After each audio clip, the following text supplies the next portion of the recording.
75% don't report because of fear of retaliation. And if they do report, retaliation's the number one issue and continues to be the number one issue at the EEOC where charges are filed. And so I said, there's got to be a better way. And that's when the light bulb went off.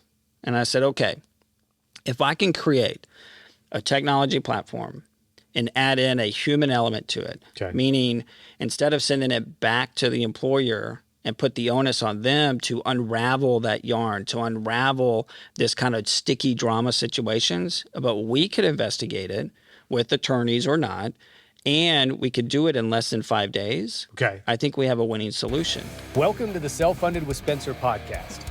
Healthcare is broken, and we aim to fix it one conversation at a time. We ready to do it, man? Yeah. It don't have to be any of this weird and formal introduction. Yeah. So, Jared Pope, founder and CEO of WorkShield. How are you, man? I'm doing well. Thanks for having me. Very good to have you, man. I'm glad thank you for joining me for coffee this morning. I was just telling you a moment ago, it's always nice to actually sit down and get to know somebody before we record a show together. Absolutely. So it's not really awkward, and plus good coffee and all that stuff, man. So today we're going to talk about what you do, which is WorkShield. And we were just discussing the fact that, hey, it's kind of in this new category that's being defined, but what would you call it, or what would you position what you do as? You know, it's really this employer intelligence and human capital platform. And so it's a nice blend between legal tech, insure tech, and HR tech, all combined into one from that standpoint. Kind of smashed together like a little sandwich, right? Yeah, we're innovating the way. I'll come up with a word for it. So I was telling you too, like our category of this RFP technology, RFP software,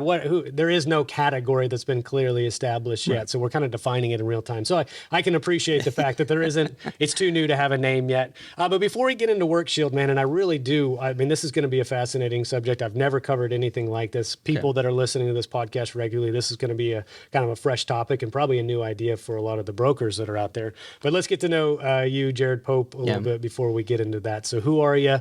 Tell me your backstory. So Jared Pope, grew up in Granbury, Texas, just outside of Dallas-Fort Worth, and single mom. I got a twin brother. He's my best friend next to my wife. Older brother. And then, I was a TCU Horned Frog, so I bleed purple. You got the purple shirt on right now, which is important. Yeah. So even though I went to law school at SMU, I still cheer for SMU. But if they're playing each other, I'm going to go for. Well, that's what I was asking you. Is that like the OU versus OSU rivalry, where it's almost sacrilegious to attend both schools? But how do they treat you once you got to SMU with the TCU background? It was interesting. So my twin brother and I, Zach Pope, when he was at SMU and I was at TCU, we made sure to visit each campus every other weekend. And so now I ran track and field, so some weekends I couldn't visit, other weekends I could. But I spent a lot of time at SMU while I was at TCU, and he spent a lot of time at TCU with me when he was at SMU. So we have a rich history at SMU as well. My family does, and being in Dallas. So like a great grandfather or something like that is on a plaque. Yeah, Dallas Hall. So there's some names there that it's nice to have. It's nice to go look and see, and that history is there. So I was the black sheep that went to TCU against the family tradition. And then when what was the draw for undergrad for you to go to TCU then? Growing up with the twin brother, you kind of learn, okay, I need my own, not necessarily your own identity, because he'll always be a part of my identity, because he's my twin. But at the same time, I needed to pave my own path. And so I knew he was going to SMU. I went to TCU. I had a choice between TCU and Clemson. TCU was a little closer to home. I ran track and field and cross country for TCU. And so it made sense for me at the time. And, I look back and, I'm proud that I went there. It's a great school. So I think I shared this with you. My father actually did the TCU Horned Frog, the big, he's got a paving company. And so he's the one that he didn't design it, of course, the landscape architect designed it, but the giant horned frog and the big circle and the square, that's his. And I joke with him, like his work's going to be around 100 years from now and still be able to be seen. I don't think anybody's going to listen to this podcast 100 years from now, but it is what what it is, man. Don't hold yourself short. I mean, you never know, man. But one of my sisters went to TCU. I actually told you I spent a year at SMU playing soccer. We went cross town when TCU still had a program. Yeah. I think we played against them the last year that program actually existed for TCU. So, I have a soft spot in my heart for both of those schools. I've just never met anybody that's attended both. So undergrad, though, what'd you study in undergrad before you went into law school at SMU? This podcast is brought to you by True Captive Insurance, a premier medical stop-loss captive for employer groups ranging from 25 to 1,000 employees. True Captive believes in healthcare that is personal and insurance that isn't complicated. That's why they take a white glove approach, making it easy for employer groups to transition into a program built specifically for them. Check them out at truecaptive.com. This podcast is sponsored by PlanSite. PlanSite is a technology for employee benefits brokers to more efficiently manage their RFP process for any group size, all funding types, and over 20 benefit lines and point solutions. PlanSite is the only end-to-end RFP technology on the market today. Let's modernize your RFP process together. Check us out at plansite.com. So finance, accounting. Okay. I thought I was going to be a Spanish major. That didn't happen. But don't ask me to speak Spanish because I can't speak it today.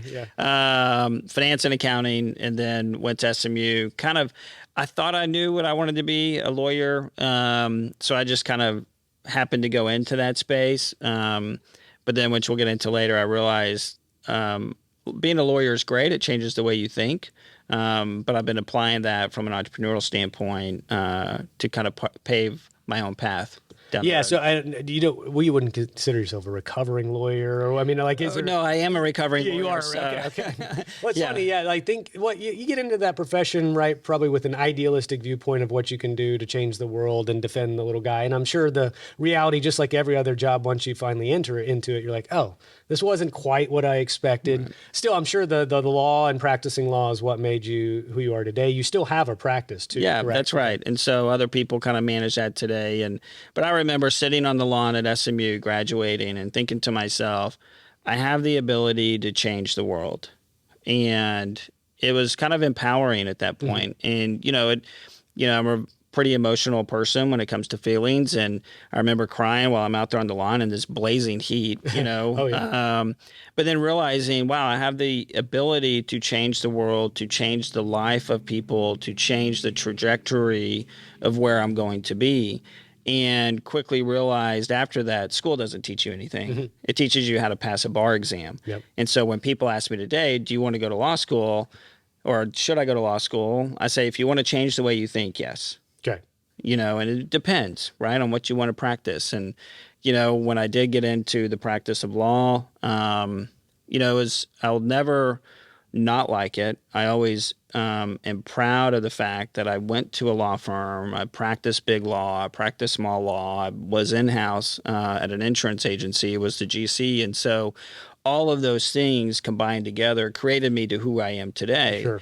But also realize practicing law and studying law are two completely different things. Yeah, and I think it's fascinating, right? You would have never envisioned what you're doing today with WorkShield when you're sitting on the lawn at SMU in that blazing heat, right? Going like, well, I'm going to practice law, and I don't know was there a particular area of specialty that you intended to go into or wanted to really go into within law? I like finance and accounting, so I like tax. Okay. And then specifically with tax, there's a subset called employee benefits and ERISA. Yeah. And so I'm like, and it just came easy to me. How did you discover ERISA? Because ERISA feels like I know what it is, and it's this niche within law, but was it something somebody introduced you to? Or it was interesting. So Professor Hanna, who is at SMU, I was a TA or whatever you want to call it, research assistant for him, and really excelled in his classes, and all of the classes at SMU related to tax law.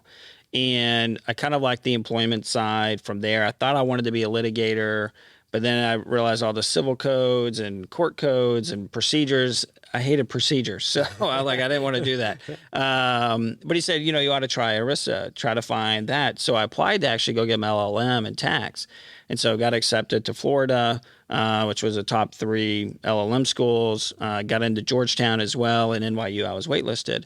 And so from there, all of a sudden I get this offer from KPMG to go practice employee benefits. Okay. And I asked myself, should I spend another $100,000 on an LLM or just go start making money because I already had plenty of debt from law school. And you're like, I got plenty already. I don't know if I need to add to I don't it, need right? more. Yeah, And so I didn't go to get my LLM, went straight to work at KPMG from there, and then just was like, this is pretty cool. I like the way, because it was almost like a treasure hunt. And that's the way I look at tax, is that, I just got to figure out how to get to the prize. And because everything's laid out there. And then when I quickly realized there's different avenues to how to get to that prize, and not everything's black and white. There's gray area as well. Yeah. And now I wanted to go back a little bit. You were sharing with me a really interesting story over coffee before. I asked you have you always been an entrepreneur? Where did this drive come from? And you shared with me that very early on you were working and selling books. I mean, I feel like it's in your nature to just be driven to go succeed. But like, tell me, I don't know if you want to share with me the story about the selling the books door to door, or maybe the washing the tables, but you were working pretty early in your life, man. Yeah. Which I appreciate. Hard work comes in our family. So growing up with a single mom, twin brother, we didn't have a lot of money at all. I would dare to say we were pretty damn poor. Okay. And so from that, our first job for me, I was 12 years old. I was bussing tables at a restaurant called the Cuckoo's Nest on the square at Granbury. And I was so excited because I made almost $5 an hour. Nice. And so, I always wanted to work. And from there, whether it was staining decks on Lake Granbury, doing my own lawn service with another friend of mine, always had this spirit to just try to go make my own. And then I think what really kicked it into gear subconsciously, to why I look back now, and what really has framed my whole life since that moment, was selling books door to door with a company called the Southwestern Company. And unbeknownst at the time, the guy that kind of ran it was a guy named Spencer Hayes, and he was a TCU alum. Okay. And he was in the same fraternity I was in. He was an athlete at TCU, and I got the very fortunate ability to meet him and spent time with him, had what's called a president's dinner with him. Cool. And just the most unbelievable guy I would ever meet. And so from that standpoint, sold books door to door, did it 3 summers. And the number one thing that came out of that has helped me to this day, and it'll continue to help me, is this adage of control what you can control and don't worry about anything else. Yep. It's a simple statement, but man, it's hard. Well, it's a simple statement, but the application of that theory is the hard part, being able to discern what are the variables you can control and you can't control, because that's really where the difficulty lies. So was that something somebody instilled within you, or is that something you just kind of intrinsically came up with? I don't know the entrepreneurial spirit. I think people are born with it. I also think everybody has their own spirit, whether it's a little bit or a lot. And there are some people that just don't. Right. Well, and was it a money motivation for you completely, or was that? I'm sure that was part of it. At the very beginning, it was. Yeah. I mean, growing up without means, having to work hard, pay for myself, pay for what I'm doing, money was an absolute motivator. And I remember the very first summer. So this guy named Alex Caesar called me and said, "Hey, I got your name from a guy at SMU to sell books, but I'd like to interview you." And I'm sitting here, I'm running track and field. It's coming into the summer. I have no idea what I'm going to do. I needed to make money. And I'm like, yeah, I'll take the interview. And the funny story is, he comes in and he's pitching me, "Hey, you're going to learn about business. You're going to, run your own company. Yeah. And if you're better than average, you'll get a check at the end of the summer for like $6,500.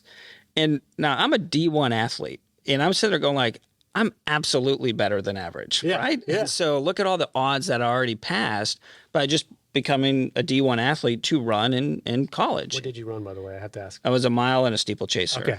What was your best mile time? Well, converted, it was like a 4:08, but it was, I'm nowhere near that fast. Okay, so fair enough. I just had to ask because you mentioned that a couple times, and I just wanted to know. But all right, so didn't mean to interrupt your story. Yeah. So he's there, and then it turns into I'm pitching him to why he needs me on his team. And knowing what I know now, I was the easiest sell for him, right? Yeah. And so I call my mom, who's back in Granbury, and I say, "Mom, I got my summer job." And she's like, "What are you going to do?" And I'm like, "I'm going to go sell books door to door. It's a deal called the Volume Library." And she's like, "Really?" And she's like, "Where are you going to be?" And I'm like, "I have no idea, but I just know I'm going to Nashville. I'm going to go to sales school for a week, and then I'm going to go somewhere else in the country, not here, and go sell books door to door." Huh. And she's like, "Interesting. Okay. is this the Southwestern company? I'm like, yeah. And she goes, well, your brother just called and said it was a farce and it was a total fraud and there's no way that he was going to do it.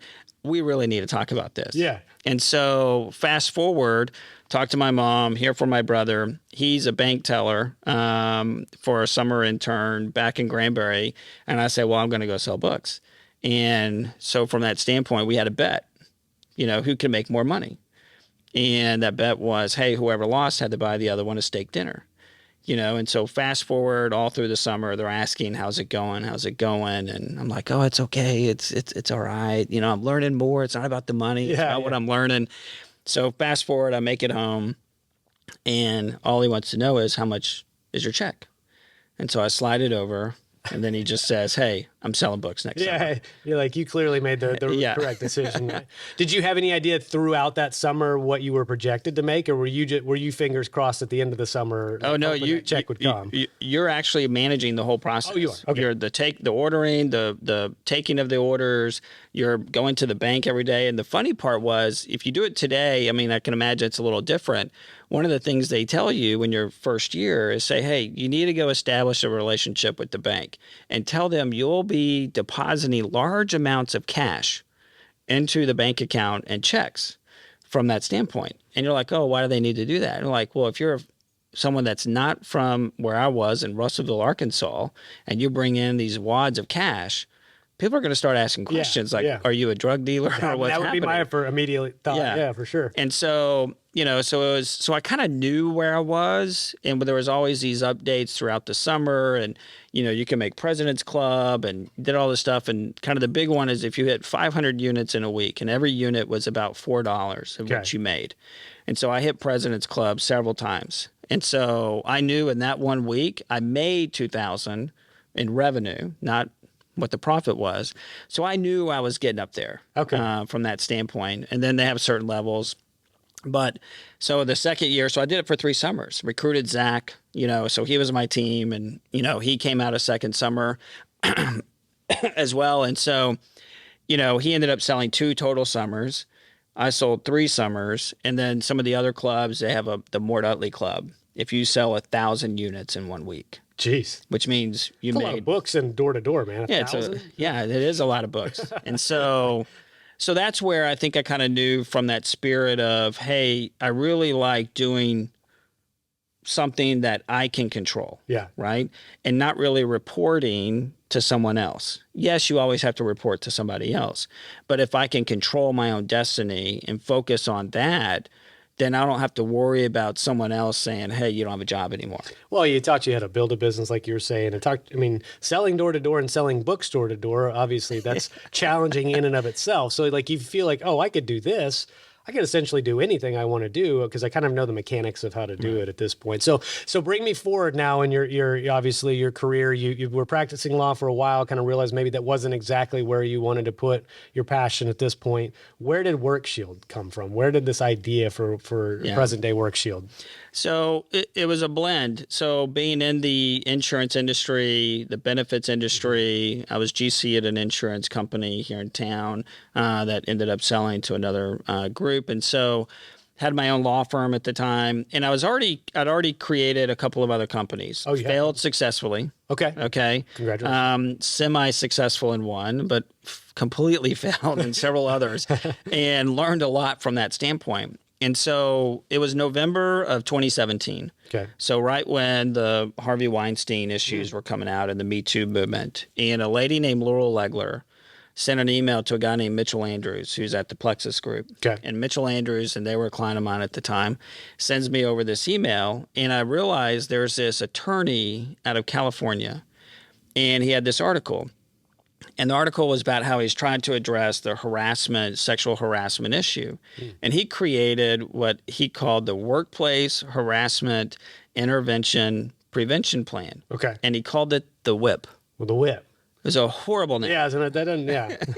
And most attorneys aren't creative. So I'm sitting there going like, wait, here's this attorney out of LA. He created this deal called the WHIP, and he's getting all this notoriety. What does it actually do? Yeah. So I started digging in, and what it was just a modified health reimbursement arrangement. Okay. That basically said, hey, most self-funded employers, hey, you're going to create this WIP and you're going to commit $4,000 a year per employee. So if they were sexually harassed, they could use it to go get mental health counseling. They could go use it to get maybe medical services, whatever the case is, but you're going to fund that. So now I'm sitting there going like, wait, if I have 1,000 employees and I put this in, I automatically have to take a P&L hit of 1,000 times 4,000. Yeah. That's a lot of money. Yeah. Yeah. And whether they use it or not. And if they use it, okay, great. Then you have a lot of issues. What's going on, right? Sure. But then you got to make sure it's funded. Does it have to be funded every year as well? Well, if they use it, yeah. Yeah. But so it can obviously carry over to the following year. Right. Okay. And so from that standpoint, I'm like, wait, there's a better way to do this. And so that's what I started thinking, okay, what's the old adage of what's wrong with the existing problem? And so I started thinking about it. I was like, okay, well, what's the current environment to where if I get harassed or you get harassed or discriminated against or my wife does or daughter does, how does someone actually go about reporting this? And then I quickly realized, and I looked in the mirror, I was the problem.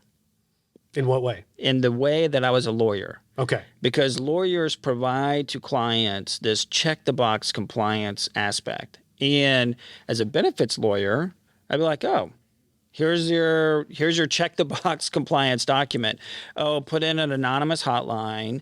And then when they report, it goes back to you, the HR manager or the HR supervisor or the overall supervisor, or maybe even the executive team. Okay. So then I asked the question, does that model actually work? And I think we can all agree it doesn't. Okay. And here's why. It doesn't work because if I know that I have an issue and I need to report, who's going to investigate that issue? If I go report anonymously or if I'm brave enough to not report anonymously, it's going back to the company to investigate. Yeah. So then you add in all the stats on top of that. All of a sudden, 75% don't report because of fear of retaliation. And if they do report, retaliation's the number one issue and continues to be the number one issue at the EEOC where charges are filed. And so I said, there's got to be a better way. And that's when the light bulb went off. And I said, okay, if I can create a technology platform and add in a human element to it, meaning instead of sending it back to the employer and put the onus on them to unravel that yarn, to unravel this kind of sticky drama situations, but we could investigate it with attorneys or not, and we could do it in less than 5 days. Okay. I think we have a winning solution. So what was about the 5-day turnaround? Was it just knowing that the longer these things linger, the more expensive or the nastier they get? Yeah. So if you look at the national data and you look at any litigation, the common denominator is I told my manager, they didn't do anything. I told my supervisor, they didn't do anything. Okay. I went into HR, they didn't do anything. And then eventually something's done. Well, that national average to resolve any internal incident is 25 to 30 days. Okay. So think about that. Yeah.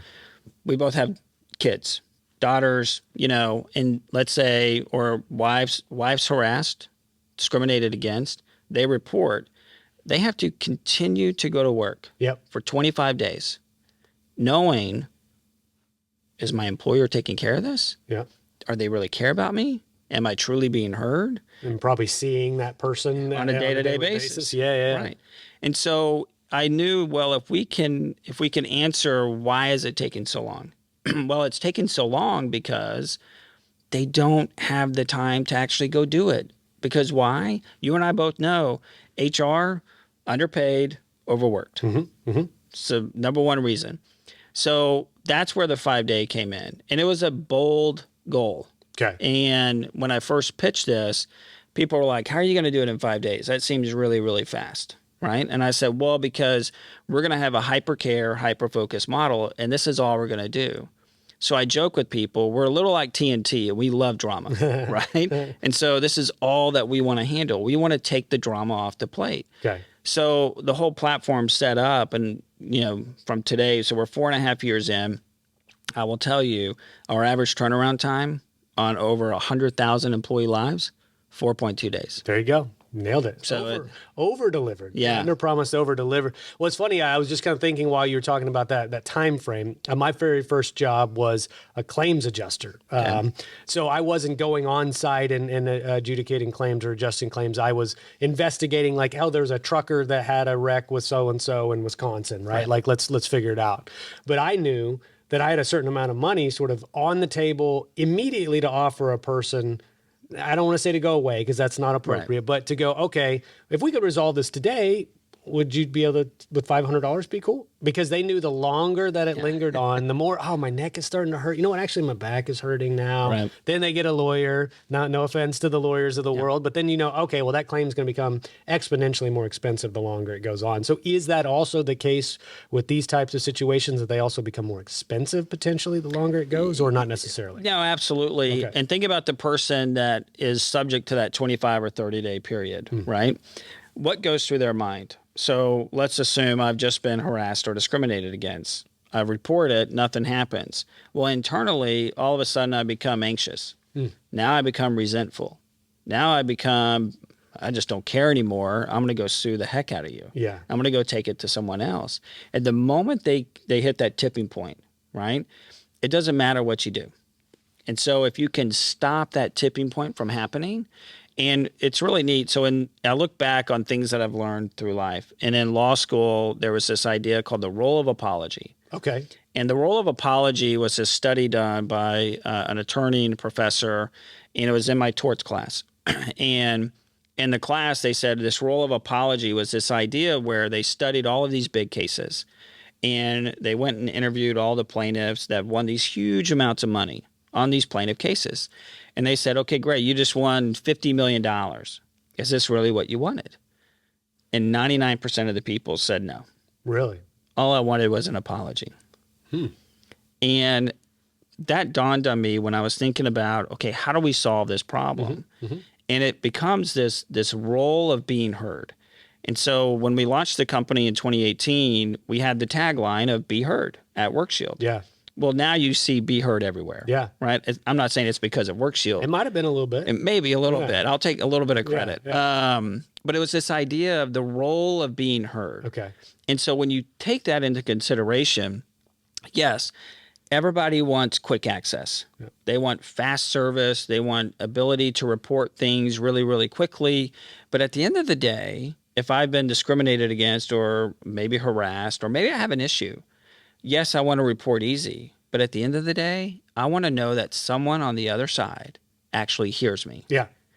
A human voice that actually hears me. And I think that's why we've been so successful, because we've combined the technology on the ease of use, the data, the analytics for the employers, but we've never strayed from the human voice. Okay. And that's a key component of WorkShield that, in my opinion, sets us apart from every other person out there. Well, so let me kind of role play with me a scenario, right? So let's use a scenario of a sexual harassment. You mentioned kind of the Me Too movement, part of, same time frame as the inception of this idea. So I have been sexually harassed at work. Talk to me about, I'm not saying I have been, I'm saying I'm role playing, right? So talk to me about what does that look like if I'm a person that wants to use WorkShield to go report it? Kind of tell me the steps in the process. Yeah, so it's a pretty easy platform. We're omni-channel reporting. So you can report via your phone. So we have a digital ID card in your Google Pay and Apple Wallet. Okay. You can call a call center 24/7, 365. A human voice. It's not this press one if you want to talk to someone. It's actually someone that answers the phone. Nice. You can report that way, or you go online. Okay. And so you have your own portal that you can go to. So you report it, you give some basic information, who you are, what happened. And the best part is you don't need your company email to do it. Oh, okay. So it's your own personal email from that standpoint. And so once you report, that comes into our platform. There's automatic notifications. There's this level of insightness that happens not only on the WorkShield side, but also on the employer side. So people get notified, hey, there's an issue that came in. Do not retaliate. The WorkShield investigator will call you very quickly. Okay. And so from that side, WorkShield, we then take it off the employer's plate. So we literally take the ball and run with it. Okay. So the investigator would call you back. Maybe there's some clarifying questions. Maybe there's a witness. They'll call the witness, and then they'll call the person that is accused of that issue that occurred. And they'll call that person. And this is what's really important. every time that investigator talks, it's about, hey, as you know, the company put on WorkShield to make sure every voice is heard. Help us understand your story. Yeah. What happened? And then it's about being quiet and letting the person talk. Well, especially the accused, right? Because just because somebody makes an accusation doesn't necessarily mean it's the full story, the exact That's right. story, right? So if I'm in the inverse role and I've been accused of something, I'm going to want to have somebody listen to me and let me state my case, right? That's right. So that's what you're doing. You say, hey, what happened? Tell me in your own words or whatever, the talk track is, and then just let them talk. Let them talk. Okay. And so once all the facts are compiled and the data is there, then WorkShield reaches out to the employer and says, and they've been giving them updates as it comes about. And remember, this is a deal that if you report it on Monday, it's going to be done by Friday. That's crazy. Okay. Yeah. So this very fast, hyper-care, hyper-focused model, they come in and say, hey, look, here are the issues, here are the facts, here's what we think should happen. And here's some resolution options. Let's talk about it. And then the employer decides what that resolution option is, if something happened. And so employers like it because it takes that kind of fearfulness, that human drama, that HR side of things, that they have all this other stuff going on, or even bigger companies that have big legal departments. Are they really prone to actually do this in the best way? Yeah, they may have the legal knowledge, but are they approaching it the right way? Yeah. Will people talk to them? So we allow them to make smarter decisions about things that happen inside their culture. Okay. And the way we talk about it is it allows companies to identify where the toxicity exists and actually kick it out. Yeah. And so this is where a neat thing. So that whole process, again, takes less than 5 days. So once that is done, then the company can take actions, they can follow through with that action, and now it allows on our employer intelligence platform what we call one single source of truth. They have all the data there. Okay. And now they can start looking, hey, do we have a lot of issues on the East Coast versus the West Coast? Do we have a lot of issues in this region or at this specific location? Yeah. Or like with municipalities, do we have issues in this department, right? Mm-hmm. You think about restaurant groups. Which one of our locations has more? You can actually follow where people go. That's interesting. And all of a sudden, if one manager goes to a new location, an incident spike, maybe it's the manager. Yeah. Right? So now you have this concrete data evidence, which, by the way, insurance companies don't have. And so this is where that InsurTech comes in. Okay. And so now we're able to identify across all different industries what's actually happening in a culture side of it. So now that data, we can actually give concrete information to companies to create better cultures. Interesting. So if I'm an employer, now let's kind of switch roles, the bigger picture. I'm an employer interested in a WorkShield. What do I have to be fully? It's self-funded. Do I have to be fully insured? Does it No, matter? it doesn't matter. Okay. So it's is it even considered a benefit, or what is that kind of? I know we don't have a category. Yeah. What is this? Is it a fringe benefit of sorts, or what? I guess you can look at it as a fringe benefit. It's really it's a culture benefit. Okay. And so employers that are really focused on building the best culture out there, you have to give the space, the psychological safety for employees to speak up, to be heard. Okay.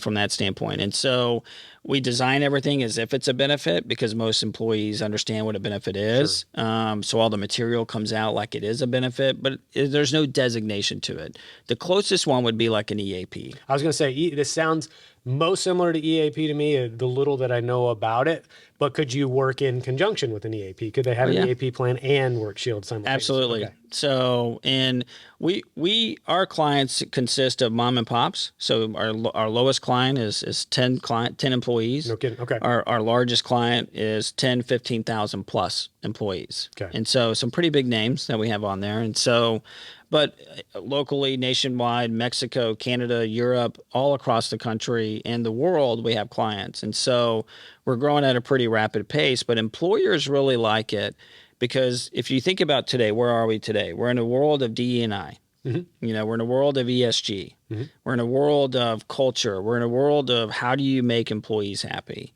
And so all of those things combined together, companies have it really hard to say, hey, okay, what do we do about all this, right? How do we allow employees to be heard? And when stuff happens, do we have the resources to actually address it, not in 25 or 30 days, but can we address it in less than a week? Yeah.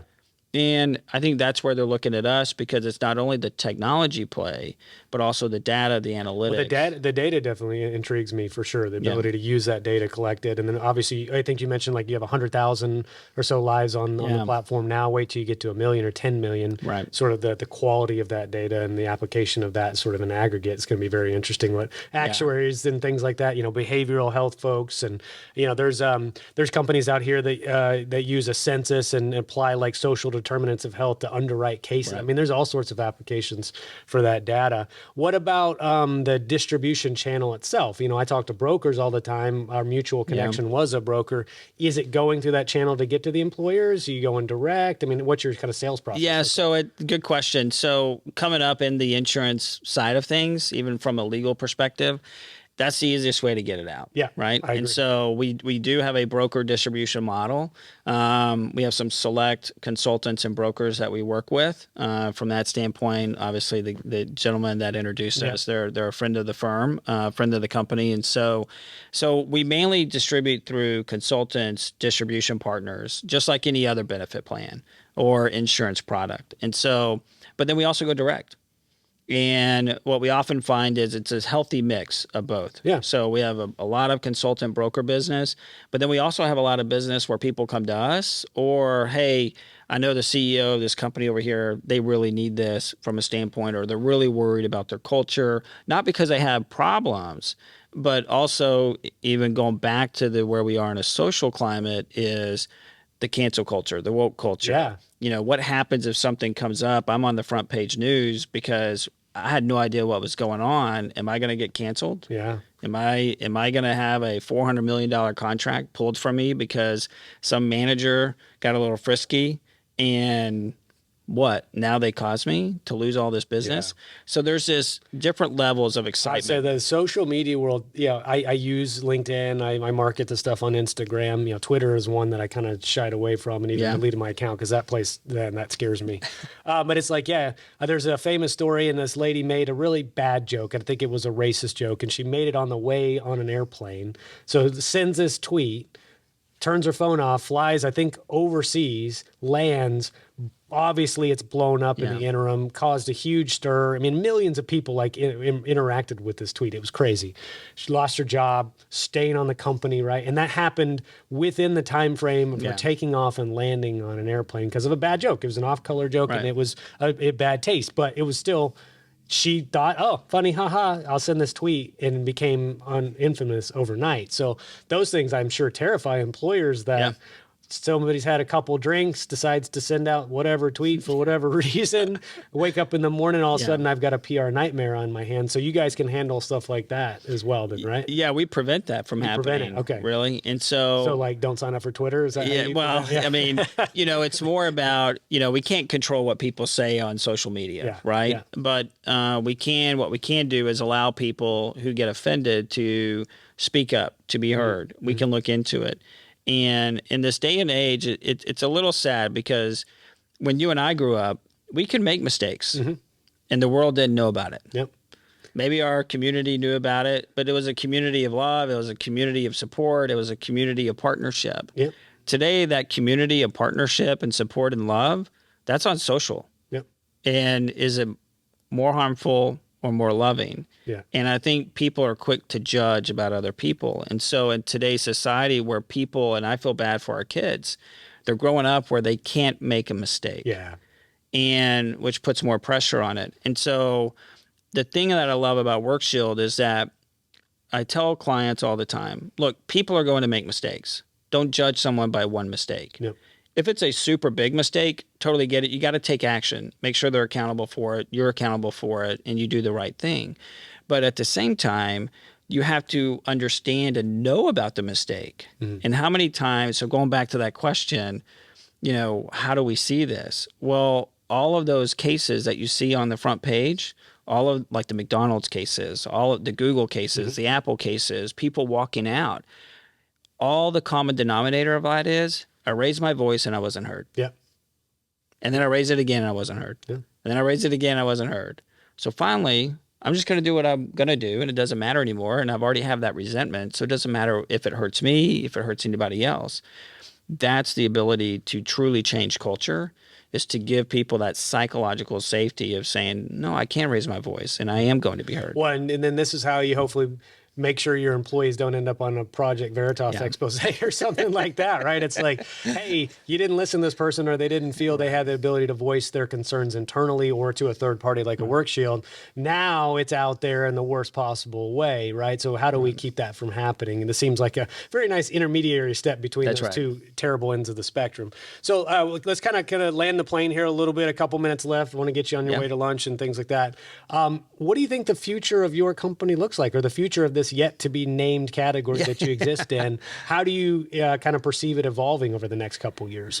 We got a lot of big plans at WorkShield. We're growing exponentially. We're already 120% growth just this year alone in 2022. So we're growing really fast. We're expanding our capabilities, our platform.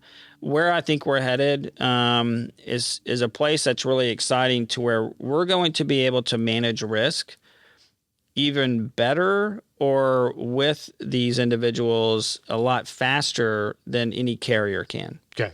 And we'll have the data for carriers. So when you think about EPLI, E&O, and D&O, where are they? Well, they're looking at data from a lagging side of it. Okay. And they don't have access to what's truly going on day to day in a company. Well, we do. And we're one of the only ones out there that can actually track that data on a day-to-day basis.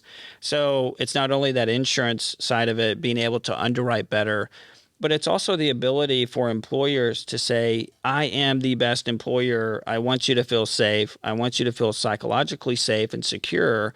And here's the way we're doing things going forward. And it's funny. There's a roadmap that we have. And so, I want to get beyond 1 million lives on our platform. Yeah. And, I think we can do it. I think it's definitely it certainly sounds like you're on pace to do that. Like, if you keep growing. It's always fun. 4 years in, 100,000+ lives on our platform. We'll be probably 200,000 plus by the end of the year, or just shortly thereafter. Just knowing where we're going. And if we're able to double that and keep it up, we'll be there really, really quickly. And we got some great partnerships that we have right now. But the future of WorkShield is bright.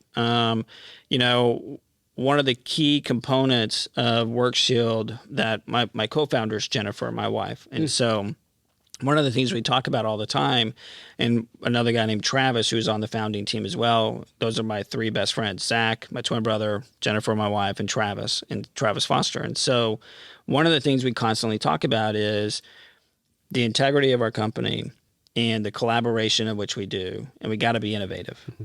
And so the ability for us to innovate and push forward as a smaller company, as an innovative company, as a technology company, as a human voice company is profound. And so the things that we have on the map, from being able to get more data, to track the data, to look at our data compared to everyone else in the country, but then also able to give the tools for employers to understand what's happening in their culture. And our goal is to remove toxicity from the workplace. Yeah. In none of our clients, right? And so that doesn't mean toxicity isn't going to be there. But what it means is, should toxicity arise, it's dealt with. Yeah, it doesn't metastasize, right? Yeah. And so what we're seeing now with our clients on our platform, you look at restaurant clients. Restaurants have notoriously had bad turnover, right? You go to every one of our restaurant clients, one of the things they'll tell you, our turnover went down. Well, why is that? Turnover is high because the culture isn't great. Yeah. Because there's a toxic person involved. You always hear about, hey, people don't leave companies, they leave the toxic culture. Yeah. If you want to retain people in this economy that's hard to retain people, get the toxicity out of your culture. Well, I've heard it a slightly altered version of that. They don't leave companies, they leave their managers. They quit their manager, that's right? So what if that manager is the toxic person? When I've heard of companies sort of indirectly that's like, so-and-so manager was in place and they've lost 4 people in the last 6 months. And it's like, well, what's the common denominator with those 4 people? Well, they were all under this manager and nobody wants to address this manager is actually the problem, right? This gives an opportunity to be able to address that head on before it gets so bad you lose a bunch of great people people as a result of Right. that. Yeah, I love that, man. This is really interesting space that you're in, you. and then thank you for coming and sharing the story. Last thing I'd say is, closing thoughts. We've talked for probably 45-ish minutes plus about what you do. Leave me with your final words for today. My final words isn't about WorkShield. It's just about life. Okay. Life is about making choices, and it's about looking at things and learning from them. And one of the things we tell all of our employees at our company, and I often tell my kids, you have the permission to fail, but you have the obligation to learn. Okay? And I think if we resonate with that in anything we do, and look, I'm going to fail. I fail all the time, but I'm learning all the time too. And as a company, whether it's growing a company like WorkShield, whether it's in our marriages, whether it's with our kids or our relationships outside of it, we're going to fail, and that's okay.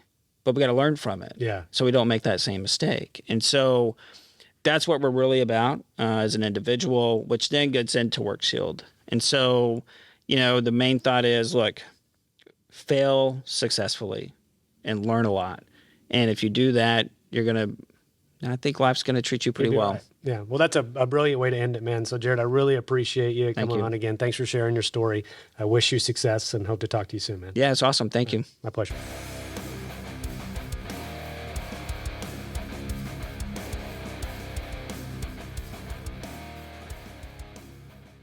True Captive believes in healthcare that is personal and insurance that isn't complicated. Check them out at truecaptive.com.